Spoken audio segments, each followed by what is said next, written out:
నమస్తే. ఈరోజు మన స్టూడియోలో ప్రముఖ ఆధ్యాత్మికవేత్త ఆస్ట్రాలజర్ బ్రహ్మశ్రీ సుభాష్ శర్మ గారు మనతో ఉన్నారు. గురువుగారితో మాట్లాడేద్దాం. నమస్కారం గురుగారు. శ్రీమాత్రే గురుగారు, సెప్టెంబర్ మాసం విశేషంగా మనకి చంద్రగ్రహణం ఉంది. సో దీని తాలూకు ఇంపాక్ట్ మీనరాశి వాళ్ళ మీద ఏ విధంగా ఉంటుంది, ఎన్ని రోజులు ఉంటుంది, ఓవరాల్గా సెప్టెంబర్ మాసం వీళ్ళు ఎలాంటి జాగ్రత్తలు తీసుకోవాలి గురుగారు? తప్పకుండా తెలియజేస్తానండి. ముందుగా ప్రేక్షకులందరికీ శ్రీమాత్రే నమః, శ్రీ గురుభ్యో నమః. నమో దేవ్యై మహాదేవ్యై శివాయై సతతం నమః. నమ ప్రకృత్యై భద్రాయై నిహతాం ప్రణతాస్మి.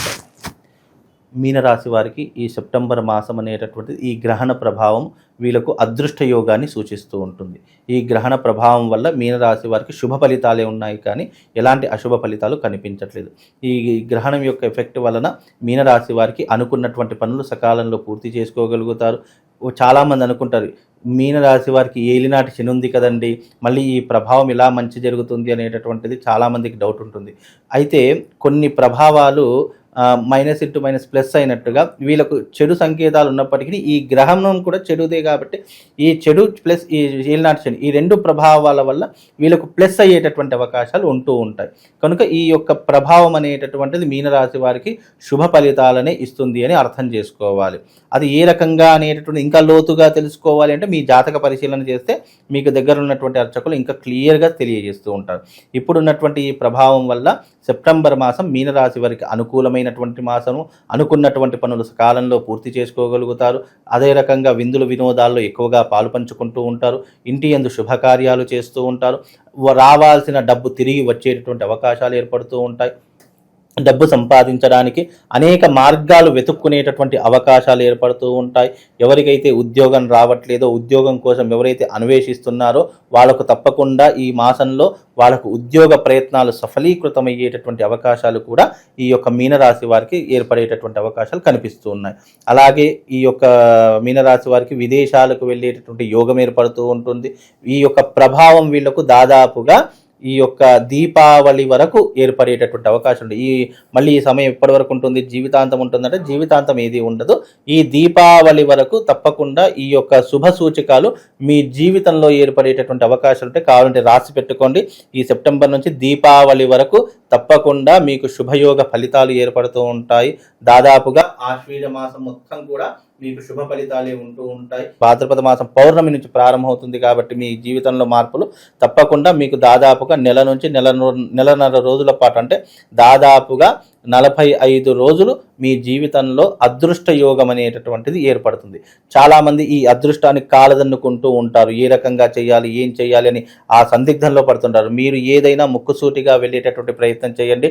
ఎందుకంటే మీనరాశి వారు ఈ సమయంలో ఎంత దృఢమైనటువంటి నిర్ణయం తీసుకుంటారో, అదే రకంగా ధైర్యమైనటువంటి నిర్ణయం తీసుకుంటారో ఆ ధైర్యమే వాళ్ళకు ముందుకు నడిపిస్తూ ఉంటుంది. కాబట్టి మీనరాశి వారికి అనుకున్నటువంటి పనులు సకాలంలో అన్నీ కూడా పూర్తి చేసుకోగలుగుతారు. అలాగే వివాహం కానటువంటి వారికి తప్పకుండా వివాహం కుదిరేటటువంటి అవకాశాలు కూడా ఈ మాసంలో మీకు తప్పకుండా ఏర్పడుతూ ఉంటాయి. అలాగే ఈ మాసంలో మీరు చేసుకోవాల్సినటువంటి పరిహారాలు కూడా కొన్ని ఉన్నాయి. తప్పకుండా మీనరాశి వారు కూడా నేను చిట్టచూరులో పరిహారాలు చెప్తాను, అవి చేసుకునేటటువంటి ప్రయత్నం చేయండి.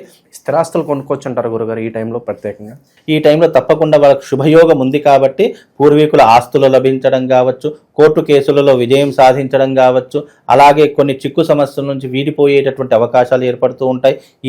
ఈ మాసంలో కొత్త వాహనాలు కొనుగోలు చేస్తూ ఉంటారు. అలాగే పెట్టుబడులు గోల్డ్ మీద కావచ్చు, స్థలాల మీద కావచ్చు పెట్టుబడులు పెట్టేటటువంటి అవకాశాలు ఏర్పడుతూ ఉంటాయి. అలాగే ఒకవేళ పెట్టుబడులు పెట్టాలంటే స్టాక్ మార్కెట్ మీద ఎక్కువగా పెట్టుబడులు పెట్టేటటువంటి ప్రయత్నం చేసుకోండి. తప్పకుండా అది సఫలీకృతం అయ్యేటటువంటి అవకాశాలు ఏర్పడతాయి. సాఫ్ట్వేర్ ఉద్యోగస్తులు కావచ్చు, గవర్నమెంట్ ఉద్యోగస్తులకు కావచ్చు ప్రమోషన్స్ వచ్చేటటువంటి అవకాశాలు, ట్రాన్స్ఫర్స్ జరిగేటటువంటి అవకాశాలు ఏర్పడుతూ ఉంటాయి. అలాగే మీనరాశి వారికి అంతా బాగున్నప్పటికీ నెగిటివ్ ఇంపాక్ట్ చాలా విపరీతంగా ఉంటూ ఉంటుంది. అలాంటి నెగిటివ్ ఇంపాక్ట్ నుంచి తగ్గించుకోవాలి, అలాంటి నెగిటివ్ ఇంపాక్ట్ నుంచి బయటపడాలి అని అంటే గనక ఇప్పుడు రాబోయేటటువంటిది ఈ చంద్రగ్రహణం రోజున తప్పకుండా అరిష్ట నివారణ తంత్ర యాగం చేయించుకోండి. ఒకవేళ మేము రాలేమండి, మాకు రావడం కుదరదు అనుకున్నటువంటి వాళ్ళైనా సరే మాకు ఫోన్ చేసి రిజిస్ట్రేషన్ చేసుకోండి. మీకు పేరు గోత్రనామాల మీద ఆ రోజున అరిష్ట నివారణ తంత్ర యాగం చేయిస్తాము. ఆ ప్రసాదం మీ ఇంటికి కొరియర్ చేస్తాము. కాబట్టి ఈ యొక్క విధానాన్ని మీరు చేసుకునే ప్రయత్నం చేసుకుంటే మీకు యంత్ర ప్రసాదం పంపిస్తాము. తద్వారా మీకు నెగిటివ్ ఇంపాక్ట్ తగలకుండా మీకు ఒక ప్రొటెక్షన్ లాగా ఎప్పుడూ కూడా అది మీ జీవితంలో ఉపయోగపడుతుంది. కొన్ని నక్షత్రాల వాళ్ళకి, కొన్ని రాసుల వారికి ఈ గ్రహణం చెడుగా ఉంటే, కొన్ని రాసుల వారికి, కొన్ని నక్షత్రాల వారికి పాజిటివ్నెస్ ఎక్కువగా ఉంటుంది. శుభాలు చేకూరేటటువంటి అవకాశాలు కూడా ఉంటూ ఉంటాయి. ఎందుకంటే కొందరికి నష్టమయ్యేటటువంటిది మరి కొందరికి లాభం చేకూరుస్తూ ఉంటుంది. ఒక రోగికి నష్టము, డాక్టర్లకు ఫీజు కట్టాలి, అదే డాక్టర్కి లాభం, ఫీజులు వస్తున్నాయి కాబట్టి. అలాగే ఇక్కడ కొంత నష్టము కొంతమందికి లాభాన్ని చేకూరుస్తుంది. కాబట్టి దీంట్లో శుభ అశుభ ఫలితాలు ప్రతి ఒక్క మానవాళికి ఏర్పడుతూ ఉంటాయి. ముఖ్యంగా ఈ గ్రహణ సమయాలలో పట్టు విడుపు స్నానాలు, గర్భిణీ స్త్రీలు పాటించేటటువంటి నియమాలు ప్రధానంగా ఉండి తీరాలి. ఎందుకంటే ఇది సంపూర్ణమైనటువంటి చంద్రగ్రహణము. ఈ చంద్రగ్రహణం అనేటటువంటిది ఆద్యంత పుణ్యకాలము అని దీనికి పేరు. అంటే పుణ్యకాలము అన్నదానికి అర్థం ఏంటి అంటే ఈ గ్రహణ సమయంలో జప తప హోమాలు ఎవరైతే ఆచరిస్తారో వాళ్ళకు దీని యొక్క రేడియేషన్ అంటే నెగిటివ్ ఇంపాక్ట్ తగ్గేటటువంటి అవకాశాలు చాలా మట్టుకు ఉంటాయి. ఇది కుంభరాశిలో ఏర్పడుతుంది. కాబట్టి ఈ కుంభరాశి వారు ఈ గ్రహణాన్ని అస్సలు చూడకూడదు.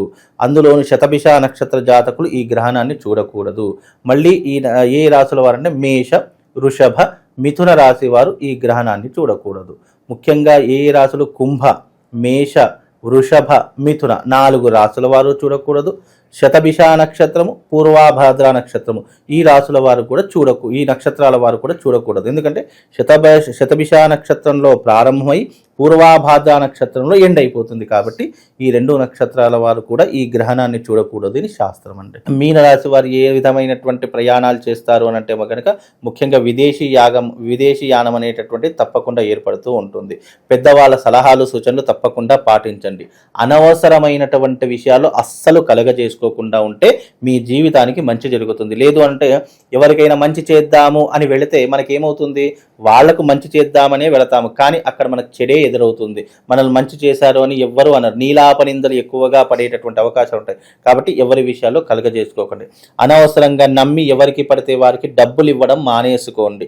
నేను మంచివాడిని అనిపించుకుందామని చెప్పేసి సహాయం చేశారా అనుకోండి, మీరు మంచివారిగా కాకుండా చెడ్డవారిగానే మిగిలిపోతారు. కాబట్టి డబ్బు సహాయం ఎవరికి కూడా చేయకండి. డబ్బులు వీలైనంత వరకు ఉంటే కనుక దాచుకునే ప్రయత్నం చేయండి. ఎవరికి కూడా మన దగ్గర డబ్బులు ఉన్నాయని ప్రొజెక్ట్ చేసుకోకండి. అంటే నా దగ్గర డబ్బులు ఉన్నాయని సెల్ఫ్ డబ్బా కొట్టుకోకండి.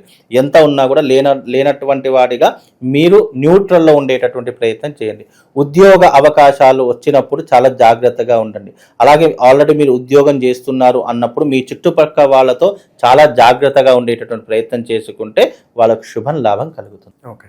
సో కొన్ని రాసుల వాళ్ళకి ఇబ్బందికరమని మాట్లాడుకున్నాము. వాళ్ళు ఎలాంటి జాగ్రత్తలు తీసుకోవాలి, అంటే ముఖ్యంగా ఏ పనులు అవాయిడ్ చేయాలంటారు? అయితే ఎవరైతే ఈ నక్షత్రాలు శతభిష నక్షత్రం, పూర్వాభాద్ర నక్షత్రం ఎవరికైతే ఏర్పడుతుందో, ఎవరైతే ఆ జాతకులు ఉన్నారో తప్పకుండా ఆ యొక్క గ్రహణ సమయం అంటే రాత్రి 8 గంటలకు మా యొక్క ఆశ్రమంలో, మా యొక్క ఆలయంలో అరిష్ట నివారణ తంత్ర యాగం ప్రారంభమవుతుంది. మీరు ఎవరైనా శతభిష నక్షత్రం వారు, పూర్వాభాద్ర నక్షత్రం వారు ఉంటే గనక రండి, ఈ యొక్క పూజలు చేసుకోండి. గ్రహణ సమయంలో చేసేటటువంటి తాంత్రిక విధానాలటువంటి పూజలు కొన్ని ఉంటాయి, అవి వచ్చి చేయించుకోండి. అలాగే రాశులలోకి వస్తే గనక కుంభరాశి వారు తప్పకుండా ఆచరణ చేసుకోవాలి. మేష, వృషభ, మిథున రాశి వారు తప్పకుండా మా యొక్క ఆలయానికి వచ్చి ఈ పూజలలో పాల్గొనండి.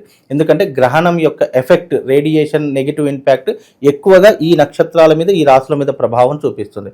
ఇక ఈ రాశుల వారికి నెగిటివ్ ఇంపాక్ట్ కదా, ఇక పాజిటివ్ ఇంపాక్ట్ ఉన్నటువంటి రాశుల్లో ముఖ్యంగా 4 రాశులు ఉన్నాయండి. 1 కన్యా రాశి వారికి మహర్జాతకం పట్టబోతుంది ఈ గ్రహణ యొక్క ఎఫెక్ట్ వల్ల. అలాగే ధనస్సు రాశి వారికి మహర్జాతకం పట్టబోతుంది. మీన రాశి వారికి మహర్జాతకం పట్టబోతుంది. అందులోనూ సింహరాశి వారికి, ఈ 4 రాశుల వారికి ఈ గ్రహణ సమయం వల్ల మహర్జాతకం పట్టబోతుంది. ఓవరాల్గా మీనరాశి వాళ్ళ పరిస్థితి ఈ చంద్రగ్రహణం ఇంపాక్ట్ ద్వారా ఓవరాల్గా సెప్టెంబర్ మాసం ఏ విధంగా ఉండబోతుందో చాలా బాగా వివరించారు. ధన్యవాదాలు శ్రీమాన్.